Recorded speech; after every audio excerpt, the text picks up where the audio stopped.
Hello and welcome back. I'm Mike. And this is Aiden. And we have been asked about this quite some bit, and we've finally done it, thanks to Aiden here. We have taken 3 of the Zombie Horde structure decks, not starter decks, and created a deck. So I'm going to hand over to you, because this is your doing, sir. I'm excited for zombie stuff. Zombies. We haven't had it for a long time, have we, to be honest? No. Especially with this guy. Amazing new support for the zombies, but more on him later. Starting off, 3... That's it, right? Doom King Balladrock. I thought it was Balderock before. It just sounds so right for some reason. But anyway, he's a really cool card. Obviously, he is an 8-star. I was considering running it maybe 2 or sometimes 1 because obviously you can summon it from the graveyard a lot. But obviously, I wanted to up the consistency of seeing the card because obviously, if it is in your hand, there are ways to get it off into the field or into your graveyard, regardless of what you want to do. But he's actually quite insane. And what he does is obviously once per chain of a zombie monster's effect activates. So obviously if you've got Zombie World on the field, your opponent's monster's effects count as well because they then become zombies. He will basically either negate the monster effect or banish one monster on the field or in the graveyard, and you can use one of those effects, both of those effects in the same turn, but obviously no more than once per turn.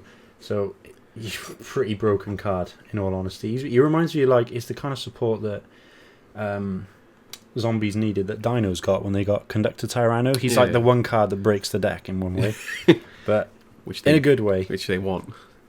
The lone red Izombie Dragon, I was considering running it at 2, but in all honesty, it's a good thing that you contribute it by tributing one zombie monster, but it's only got 2400 attack. It's not really to do much outside of special summoning zombies to your field, which you're already going to be doing with your Synchro anyway, but it's a nice one-off because you can get it out quite easy anyway. 2 Necro Banshee. I think 2 is the right number for this one. You're never really going to want her on the field, although it's a pretty neat effect. She can protect Zombie World from being destroyed or targeted by card effects. Mainly though, what you're going to want to do is pitch her to the graveyard with Gozuki or Unizombie, and then you're going to banish her to activate a Zombie World from your deck or your hand straight away. So she's like a terraforming, but she has other sort of uses because she can be used for synchros as well.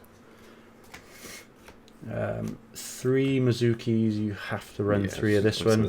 He's like the main sort of special summoning engine for the deck. Again, you can pitch him off loads of cards, Foolish Burial, Unizombie, Gozuki, either way. Banish him, special summon a monster, and he can start your synchro plays. And then, what is Mizuki without his brother? I don't know if it's his brother, I'm just going to call it his brother. Gozuki! He's okay, I don't think he's as good as Mizuki. He's got his uses, but I feel like I was going to run it at 2, which I'm not fully decided on yet, but I think 3. Do you have 2 ultras and 1 company? Yeah, okay. This is still from the structure deck, but I just thought, I've got 2 ultras at home. I was like, I'll put 2 ultras in. But yeah, he's a really good card. Plus, he can unclog your hand with. If you've got Balderock in hand, you can obviously, if he's pitched to the graveyard, you can summon Balderock or Red Eye Zombie. So it's another way to unclog your hand. And then 3 Shurunui Solitaire, 1 ultra rare. There you go. There you go. This card's really good because say you go second, this is a 1 card Red Eyes Necro. So you use this with Unizombie. You tribute this, summon your Unizombie, and then you pitch your Mizuki, banish Mizuki, summon your what's it called? Solitaire, and then you go into your synchro plays. So it's really good. Speaking of which, 3 Unizombie. He's really good. He can sort of abuse levels by discarding zombies to the graveyard, which can also set plays for later in the game. He basically gets you into all your synchro plays. Probably one of the most important cards in the deck. Tatsu Necro. I don't know why I hate that name. I don't know why. I don't like it, and I don't like the artwork. But never mind. It's a pretty good card. 3-star tuner. Sorry. It's really good because it's, again, if you start the game with nothing really good in hand, you can use this as a 1-card synchro play because it can use materials from your hand as the materials for your monster, But downside is they're banished, so it would be ideal if they went to the graveyard, but never mind. And then 3 Glow Up Bloom. It's one of the new monsters.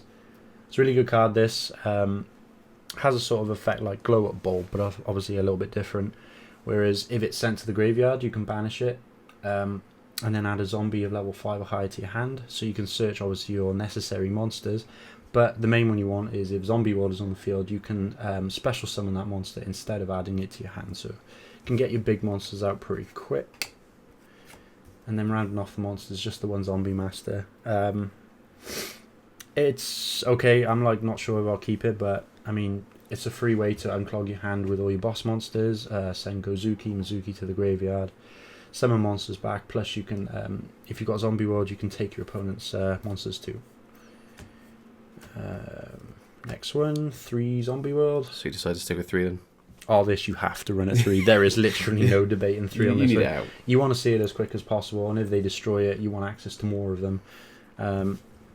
Enough said on that. Funny enough about this card, I hate to say it, Mikey, but this does really sort of destroy Thunder Dragons because it changes everything to zombies. So Colossus can't protect himself, unfortunately. So, yeah. Sorry, expensive cards. I know. These are the one-offs of the 2 new cards. So, Zombie Necronize. It's okay. It's if a level 5 or higher zombie monster is on the field, you can target one monster your opponent controls, take control of it until the end phase. Good thing about this is if it's in your graveyard, you can set it during the next turn. So obviously you essentially got 2 uses out of this card. Same for this one.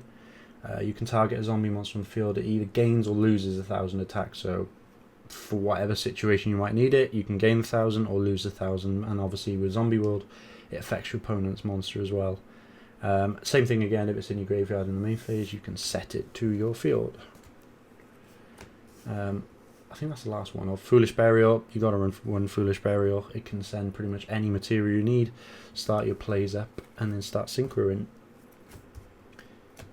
2 ofs. You got 2 Book of Lives. Really good card. 3 monster reborn for zombies. So special summon 1 zombie monster and banish a monster from your opponent's graveyard on top. So obviously you can summon back something powerful, get rid of something that you don't want for them to get back later on. 2 Call of the Mummies. Normally this card's not that great, and obviously in a more competitive build I would not run this, but it's pretty good if you obviously have no monsters, or if you control the monsters, you special summon 1 zombie monster from your hand. So I've noticed this deck's quite heavily reliant on the normal summon, so being able to sort of get that extra summon out of it can sometimes be the difference between making an extra synchro play or just basically setting up for another play. That was the spells. Moving on to the traps. 2 Metaverse. It's basically terraforming. I don't know why they didn't put terraforming in instead, but then in some cases actually Metaverse is actually a lot better because your opponent doesn't see it coming. If you use terraforming and then search it and activate Zombie World, your opponent knows what they're dealing with, whereas if this is face down, you can catch them off guard, and then obviously you can catch them with a good couple of plays because it basically activates it or adds it from your hand. Gives you the options on that one. It does. Which I like. This one, it's quite a random one, but I think it's actually pretty good.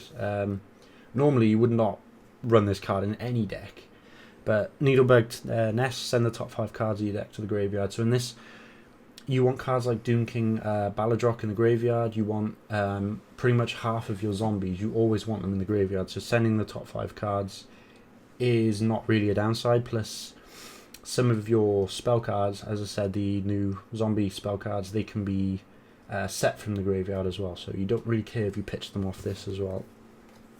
And then rounding it off, 2 anti-spell fragrance, because the thing I've noticed with this deck is it can't...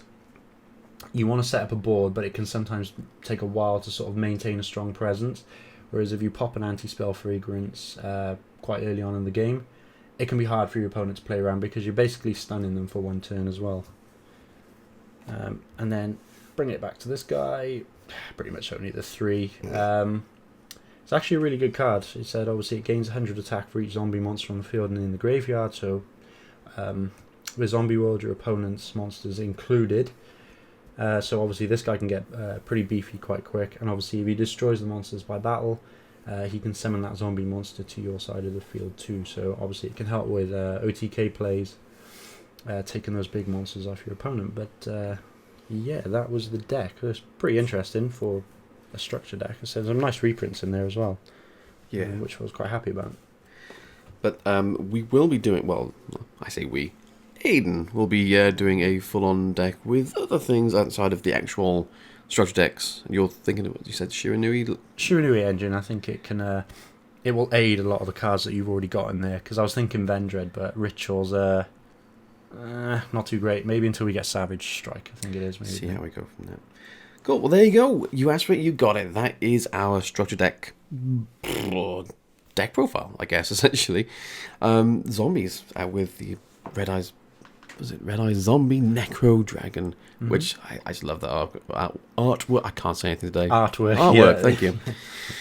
But there we are. Thank you for joining us today. I enjoy seeing this, and I liked it taking Thunder Dragons to the edge from a very basic setup. If you haven't done already, please do like and subscribe. And until next time, it's goodbye from me. And peace out from me, guys. See ya.